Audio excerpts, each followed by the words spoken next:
도널드 트럼프 전 미국 대통령이 호르무즈 해협 봉쇄와 관련해 이란에 대한 강경 대응을 예고했습니다. 트럼프는 성명에서 이란의 도발에 2배의 힘으로 응답할 것이라며 죽음과 불, 분노가 그들을 지배할 것이라고 경고했습니다. 이 발언은 유가가 배럴당 $100를 돌파한 상황에서 나온 것으로 국제사회의 우려를 자아내고 있습니다. 미국 정부가 유가 안정화를 위해 전략적 비축유 4억 배럴 방출을 검토 중입니다. 최근 유가 급등으로 인한 경제적 부담이 커지자 G7 국가들과 공조해 대응책을 마련하려는 움직임입니다. 중국도 14억 배럴의 비축유를 보유 중인 것으로 알려졌으며 이번 조치는 휘발유값 인상에 따른 중간 선거 부담을 줄이기 위한 것으로 분석됩니다. 트럼프 전 대통령이 이란과의 군사적 대치 상황이 아주 곧 끝날 것이라고 시사했습니다. 전쟁 시작 10일 만에 내놓은 이 발언에 대해 이란 혁명수비대는 전쟁 종결은 우리가 결정한다며 맞섰습니다. 전문가들은 트럼프의 발언이 강경론과 종전 시사 사이에서 전략적 모호성을 보이는 것이라고 분석합니다. 프랑스가 호르무즈 해협 안전을 위해 유조선 호위함 10척을 추가 파견합니다. 지중해 항모 전단과 키프로스 주둔 함정에 이은 조치로 정부는 이번 증파가 공격이 아닌 호위와 지원임을 강조했습니다. 군사 전문가들은 공중 폭격만으로는 정권 변화를 이끌기 어렵다며 지상군 투입 가능성에 주목하고 있습니다.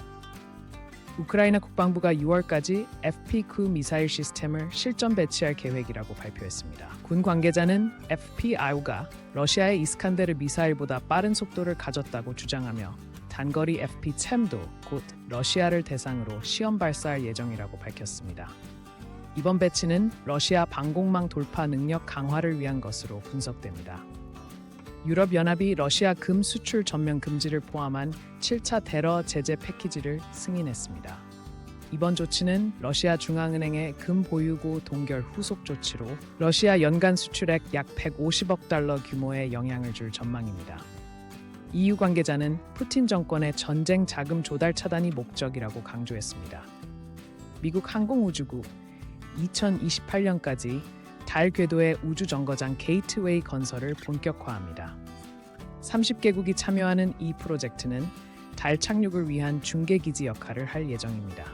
나사 관계자는 게이트웨이가 화성 탐사의 교두보가 될 것이라며 첫 모듈 발사를 2024년 11월로 예정하고 있습니다. 영국 정부가 브렉시트 이후 3년 만에 호주, 뉴질랜드와의 자유무역 협정을 최종 타결했습니다. 이 협정으로 영국 소비자들은 호주산 와인과 양고기 가격이 최대 20% 하락할 전망입니다. 특히 자동차 부품 관세 철폐가 이루어지며 영국 제조업체들은 연간 3억 파운드의 비용 절감 효과를 기대하고 있습니다. 독일 연방의회가 2030년부터 내연기관 자동차 신차 판매를 전면 금지하는 법안을 통과시켰습니다. 이에 따라 독일 자동차 업계는 전기차 생산량을 현재의 5배로 확대할 계획입니다.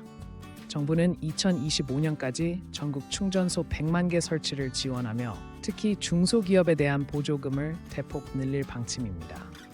세계보건기구가 올해 안으로 코로나19 팬데믹이 지역적 유행 단계로 전환될 것이라는 낙관적 전망을 발표했습니다. 테드로스 아드하놈 사무총장은 전 세계 70% 백신 접종률 달성이 결정적이었다고 평가했으며 다만 변이 바이러스에 대한 지속적 모니터링이 필요하다고 강조했습니다. WHO는 9월 중 공식적 팬데믹 종료 선언을 검토 중입니다.